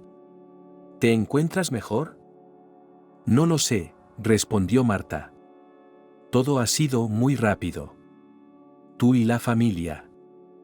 No te preocupes, a ti también te llevarán, dijo con seguridad el antiguo compañero de clase. Lo principal es que te mantengas en tu línea. ¿Cómo sucedió? Y contó la increíble historia de su partida a la familia. Cuando llegaron los voluntarios y los invitados, Harry se escondió en el segundo piso por costumbre. Lo hizo durante varios años, después de perder la esperanza de encontrar una familia. Allí se sentó en su tableta, desplazándose perezosamente por su feed de las redes sociales. De repente, una pareja se le acercó. Es como si estuviéramos en la misma página, ¿sabes?, dijo Harry entusiasmado. Nos entendemos como nadie. Son informáticos. Marta no sabía lo que era eso, pero estaba contenta con su compañero. La conversación con ella le había quitado mucha energía, y tuvo que tumbarse en la cama para descansar un poco. Las clases habían empezado hacía mucho tiempo, y una vez más ella no había asistido a ellas. Así que volvería a retrasarse en matemáticas, geografía e inglés. Se sentó a la mesa, sacó los libros de texto y empezó a leerlos. Y si algo no le quedaba claro, buscaba una clase en vídeo en YouTube e intentaba resolverlo. Resultó que en Internet no solo había vídeos divertidos y fotos locas. Los tíos y tías de la pequeña pantalla podían explicar cualquier tema tan bien como sus profesores. Y ahora por fin entendía las fracciones, a pesar de que el profesor de matemáticas había invertido mucho esfuerzo en intentar transmitirle esos misterios. Emocionada, Marta ni siquiera se dio cuenta de que llevaba 2 horas estudiando. Pronto no solo se pondría al nivel de su clase, sino que la superaría. Lo importante era ser diligente. Y entonces seguro que se la llevarían a una casa de acogida. Si hasta se llevaban a Harry. De repente, Marta se sintió tan triste que se echó a llorar. Resulta que aquí, en el orfanato, todos son competidores. Los niños y las niñas tienen que hacer de todo para que se los lleven a la familia de acogida. Saltar alto, correr rápido, participar en producciones teatrales. ¿Es por eso por lo que debe estudiar tanto, por ella misma o por sus futuros papá y mamá? En la puerta del salón apareció mamá. Ah, ahí estás, Marta. Se salpicó las manos. La mujer estaba sufriendo, viendo la enfermedad de su pupila, y por eso quería animarla. No llores. Te diré algo que no podrás creer. Y seguro que te sentirás mejor enseguida. La vista judicial estaba revuelta en la cabeza de Selena. Recordaba todo lo que había pasado durante la primera mitad del día en fragmentos. Aquí el juez leyó el expediente del caso y preguntó si apoyaban sus alegaciones. Aquí llegó el abogado defensor y pronunció un encendido discurso sobre cómo sus confidentes querían poner de su parte para erradicar la institución de la orfandad. Aquí se escucharon las objeciones de John. Luego cada uno de ellos fue sometido a preguntas, siendo el fiscal el más diligente. «Dime», le dijo a Selena. «¿Por qué has elegido a este niño? ¿Por qué quieres su custodia?» «Señoría, déjeme contestar», dijo Angélica, y sin esperar permiso, habló inmediatamente. «La pregunta es un tanto sentimental, y sin embargo. Mi confidente tenía una hermana. Después de su muerte intentó durante mucho tiempo encontrar rastros de su sobrina Mirta Lansky. Y entonces, por casualidad, mientras visitaba otro orfanato, descubrió a Marta Lansky». «Es una coincidencia interesante», se sorprendió el juez. «¿Se trataba de probar la filiación?» «Señoría», dijo el abogado. «La niña pasó 6 largos años en un orfanato. Cualquier medida drástica puede traumatizar la psique de un niño. Por eso mis confidentes decidieron actuar paso a paso. Primero para establecer la amistad, y luego para confirmar el parentesco. Si es que desarrollan una fuerte amistad. Además, el niño no ha conocido otra cosa que el orfanato. Abandonarlo rápidamente podría ser doloroso». «Razonable», estuvo de acuerdo el juez. «Entonces hagamos la pregunta del tordo. Dígame, representante del demandado, ¿ha intentado encontrar previamente a los familiares de la niña?» «Como parte de los procedimientos habituales», respondió John. «Tengo 100 alumnos y alumnas, eso sin tener en cuenta la dinámica. Y no tengo un especialista más en plantilla para ocuparme de la correspondencia y esas tonterías». La jueza asintió e hizo una nota en sus papeles. Después, la mujer de la toga se pasó un buen rato leyendo caracterizaciones, mirando fotografías, leyendo certificados. A Selene le pareció que la juez la miraba con tristeza maternal. Al menos, le habría gustado creerlo. «¿Habrá algún añadido?», preguntó el juez. «Así es», dijo el director del Mirlo. «Me doy cuenta de que Marta solo tiene 8 años y de que, por ley, su opinión no debe tenerse en cuenta a la hora de resolver este tipo de disputas. Pero, no obstante, le pido que lea y adjunte al caso la carta que escribió mi alumna». Sin hacer caso a la secretaria, el propio Juan se acercó a la jueza, y ella incluso tuvo que darle unos golpecitos con un mazo por decencia. «En realidad, la secretaria trabaja con nosotros», dijo señalando a la chica que estaba delante del ordenador. «Todos los papeles deben pasar por ella. Y los demás participantes en el proceso pueden familiarizarse con los documentos». «Lo siento», se encogió de hombros el director. «Solo soy un profesor, no un abogado. Y en mi trabajo pienso ante todo en el bienestar de los niños, no en todas estas reverencias legales».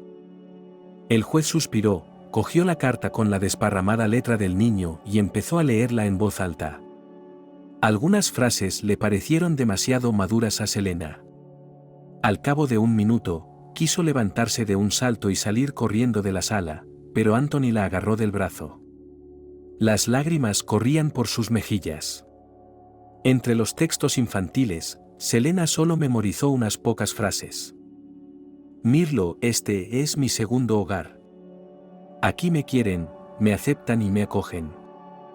John no aprobaba a los guardianes y es como un padre para mí. Por favor, no me entregue a ellos, camarada juez». «Un receso», tronó el juez. «Un receso para descansar. Continuaremos después de comer». Marta no podía creer lo que oía. Resultó que John la había engañado una vez más. Y Selena no solo quería llevársela, sino que incluso había decidido ir a juicio. ¿Qué era eso? La chica solo lo sabía a grandes rasgos. Debe de ser un lugar donde los directores traviesos se ven obligados a entregar a sus hijos a las mamás y a los papás si realmente los quieren. Pero, ¿por qué?, preguntó Marta a la madre de la maestra.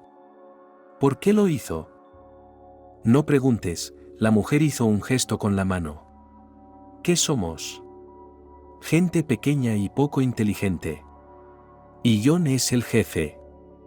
Mira el orfanato que ha construido. Conduje kilómetros para trabajar aquí. Sigo sin entenderlo, dijo Marta. No hay nada que entender, agitó la mano la profesora. Veo que estás haciendo matemáticas aquí, ¿no? ¡Qué bien!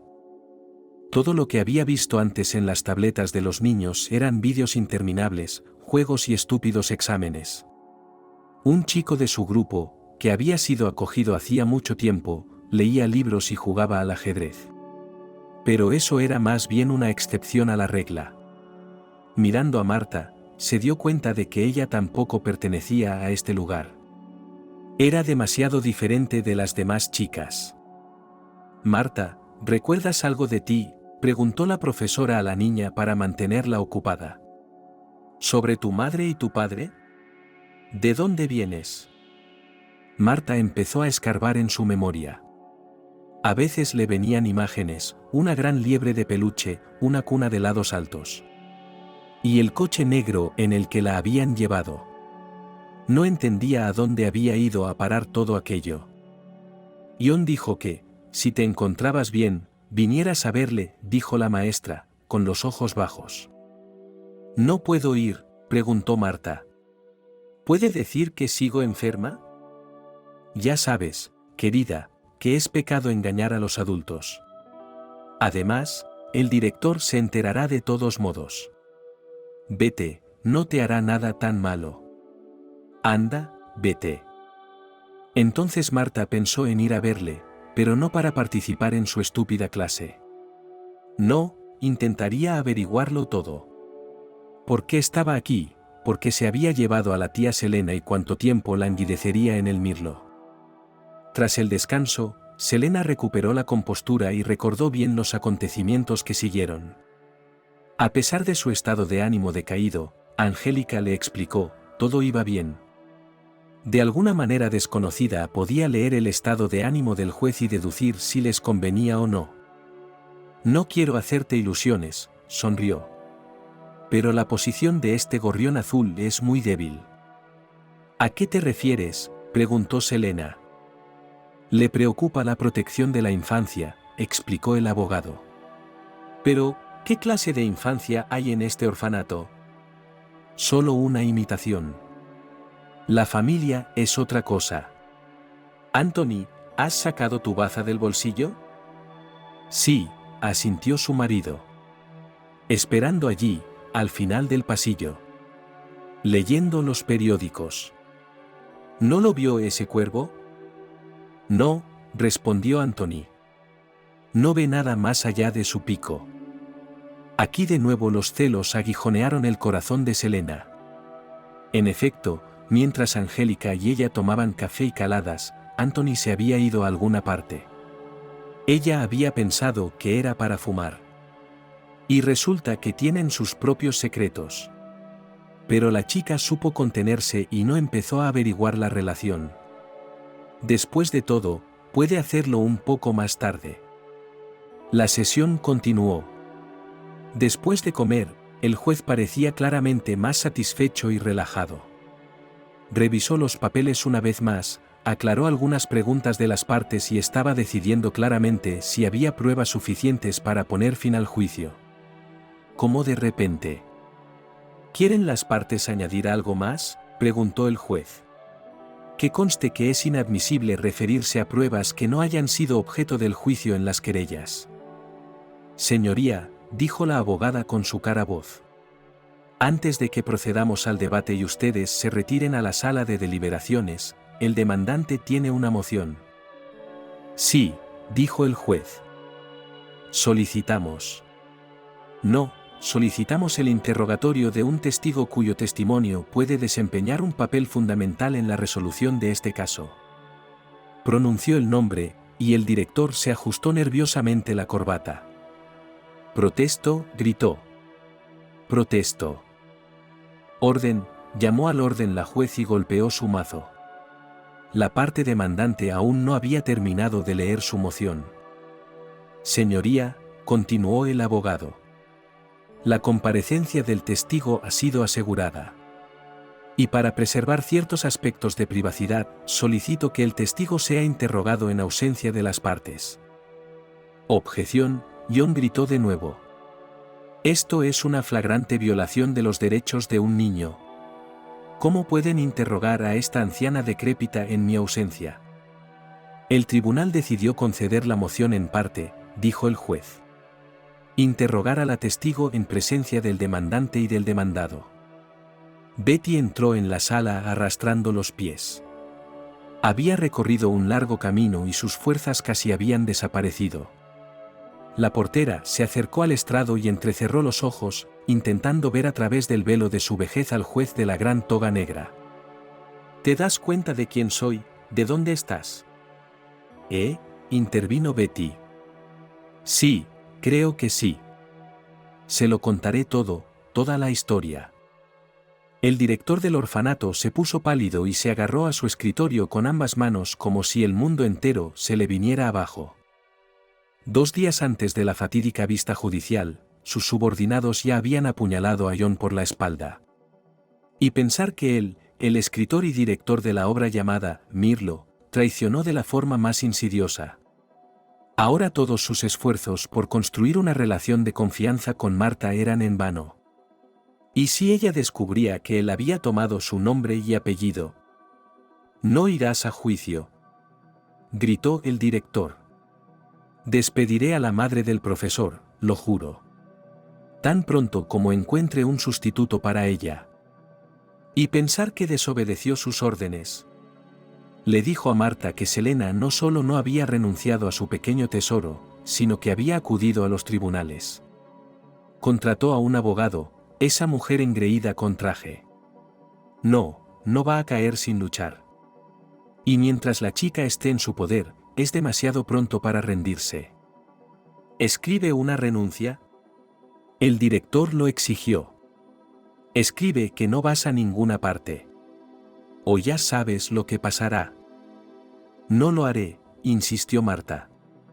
Me gustaba mucho mi madre. Tomamos té y hablamos. Hoy hice matemáticas. Solo la has visto una vez, dijo John. Me conoces de toda la vida. ¿Alguna vez te he mentido? ¿Te he traicionado alguna vez? Se preguntó Marta. Sí, el director había sido educado y amable con ella, aunque a veces se había mostrado severo. Pero, ¿qué sabía ella realmente de él? No estoy de acuerdo, dijo la niña. No puedo engañar a nadie, John. Y entonces el director decidió cambiar de táctica. Si Marta ya no temía a la fuerza bruta, ¿por qué no burlarla? Hagámoslo así, pidió. ¿Te das cuenta de que no puedo perder este juicio? Bueno, esa es la clase de hombre que soy. Deja que el juez diga que no, y dejaré que esta mujer venga aquí a cualquier hora del día. La dejaré dibujar contigo. ¿Qué me dice? ¿De verdad no me engañarás?, preguntó esperanzada la muchacha. Por supuesto que no. Después de estas palabras, pensó que mejor una teta en la manga que una grulla en el cielo.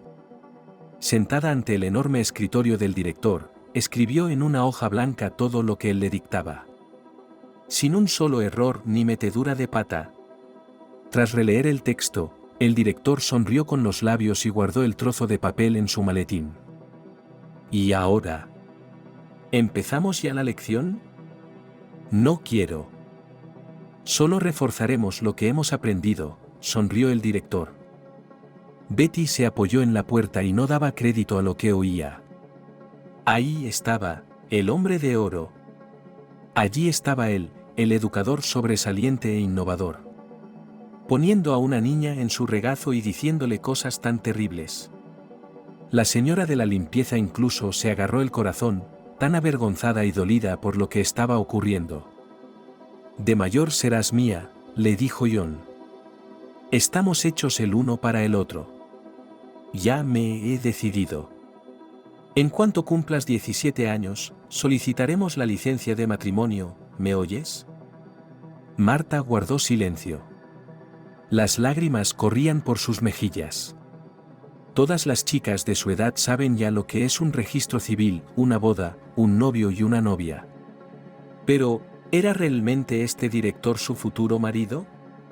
¿Tendría que vivir con él hasta que muriera? Eres mía. Eres mío, eres mío, eres mío, decía Juan en un canto, como si entrara en una especie de trance. Soy tuya, repetía Marta, con las lágrimas cayendo por sus mejillas. Soy tuya, soy tuya, soy tuya, soy tuya. Este extraño mantra se prolongó durante al menos 15 minutos. Con cuidado, se apartó de la puerta, arrastrando los pies, se dirigió a la sala de oficiales para prepararse para volver a casa. El director estaba tan absorto en su siguiente clase que ni siquiera oyó sus pasos. Se hizo el silencio en la sala. Los ojos del fiscal, el juez y el abogado estaban fijos en el conserje. El rostro burdeos del director era un indicio elocuente de que las palabras de Betty bien podían ser ciertas. Esto es inaudito, susurró la mujer de la toga. Aquí tienes una cruz, nieta. Gritó la señora de la limpieza y se persignó. Y cuando John por fin ordenó sus pensamientos y se levantó de su asiento para objetar, fue interrumpido bruscamente. Se levanta la sesión, dijo el juez, y miró expresivamente al fiscal. La vista continuará pasado mañana, a las 10.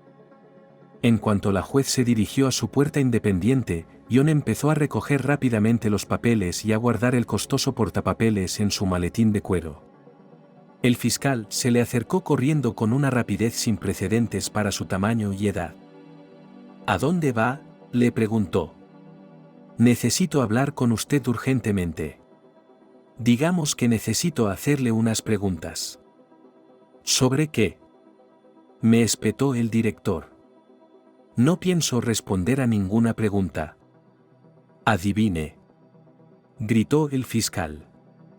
Estaba agarrando con fuerza el antebrazo de John con la mano izquierda y marcando a alguien por teléfono con la derecha. Su forcejeo no duró mucho.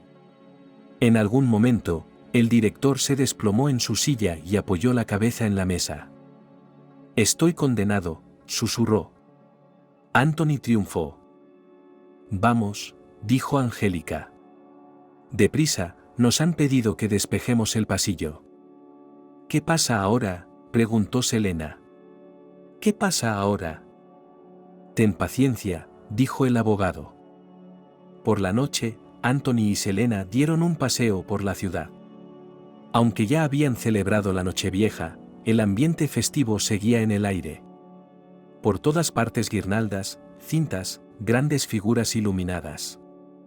Los Papá Noel, como viajeros rezagados del tren, seguían divirtiendo al público. Este ambiente festivo disipó un poco los tristes pensamientos de Selena. Por lo que había tenido que pasar su pequeña. Incluso en el orfanato más hermoso, con el equipamiento más moderno y las ideas más avanzadas, podían habitar los fantasmas del pasado.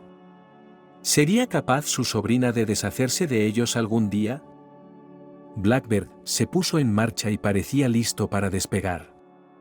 Frederick había llevado a todos los niños en su autobús en 4 viajes a un sinfín de excursiones, exposiciones y obras de teatro. Los pasillos y los despachos estaban llenos de gente completamente distinta. Es imposible saber a ciencia cierta qué buscaban. Ellos mismos nunca hablarán de sus hallazgos. A menos que alguna información se filtre a la prensa, pero, ¿puede creerse? 2 días después, Selene estaba de nuevo lista para la interminable prueba. Pero esta vez, por una extraña coincidencia, el juicio duró un mínimo de tiempo. El asiento de John fue ocupado por una mujer de edad indeterminada. Su aspecto era sencillo, una vieja chaqueta, un largo chal, un discreto peinado. Sin embargo, había algo en ella que la hacía atractiva. La mesa que tenía delante estaba vacía, solo había un diario abierto. Señoría, dijo la amable mujer. En la vista anterior ya había hablado el antiguo director del orfanato. Tras estudiar detenidamente los documentos, consideramos que su postura era errónea. Ciertamente, los demandantes merecen la oportunidad de convertirse en los tutores de nuestra encantadora niña. Entonces, ¿reconoce la demanda?, preguntó el juez. En su totalidad, asintió la mujer. Lo único, pedimos que no se cobren las costas judiciales. Si tal exigencia se hará constar. Somos una institución presupuestaria, y por lo tanto no tienen los medios para pagar abogados caros. Todavía no se han presentado demandas de este tipo, dijo el juez. Se estudiarán a medida que vayan llegando. Cuando la juez leyó su sentencia con voz aguda, Selena no entendió nada. Los abogados debían de aprender su propio lenguaje, como los médicos. Pero por la cara brillante de la abogada se dio cuenta de que habían conseguido su objetivo. ¿Y ahora qué?, preguntó Selena. ¿Cuándo podré llevarme a Marta a casa? No tan rápido, sonrió Angélica. Ahora tendrás que visitarla varias veces a la semana. Estudia con ella, juega con ella, participa en su entrenamiento. Una vez al mes puedes salir a la ciudad, ir al teatro o al circo, a un café, al cine. Si todo está satisfecho, en un año será posible resolver el problema de la cohabitación. Un año entero, exclamó la chica. No, no creas, no me quejo. Es solo que todo ha tardado demasiado. Quizá no estaba preparada para ello. Afortunadamente, no se equivocó al elegir representante. Por supuesto, el caso fue un poco más escandaloso de lo que parecía a primera vista. Pero eso es lo bueno. ¿Qué va a pasar con John?, preguntó Selena. ¿Irá a la cárcel? No lo sé, Angélica se encogió de hombros. Ese no es mi problema. Verás, Selena, no tienes que odiarlo. Tienes que sentir lástima por él.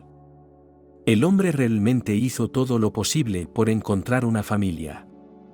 Tratando de construir una de la mejor manera que sabe. Pero la verdad es que no puedes obtener tu felicidad del dolor de otro. Hablando de felicidad. ¿Con quién podemos hablar de finanzas? ¿Tú o tu marido? Ese año, Papá Noel llegó un poco tarde con su regalo. Ya era febrero, las montañas de nieve recogidas en diciembre casi se habían derretido cuando una hermosa tía y su marido la visitaron. La niña estaba encantada. Al principio tenía miedo de hablar con su nueva madre. Marta era tímida y no sabía decir ni dos palabras. Pero la tía Selena fue persistente. Parecía interesarse por todo. Sobre todo, le interesaba el dibujo, que ella llamaba pintura. Le daba pinceles y pinturas, y a la primera oportunidad buscaban un rincón privado para estar a solas. Anthony también era bueno, aunque a Marta le costaba llamarle papá. La niña lo dibujaba como un caballero que protegía a sus bellas damas. La vida en el Blackbird también había cambiado. John desaparecía como si no existiera. Un día estaba, al día siguiente ya no estaba. Una mujer con el hermoso nombre de Leslie ocupó su lugar, sonreía todo el tiempo cuando miraba a sus hijos.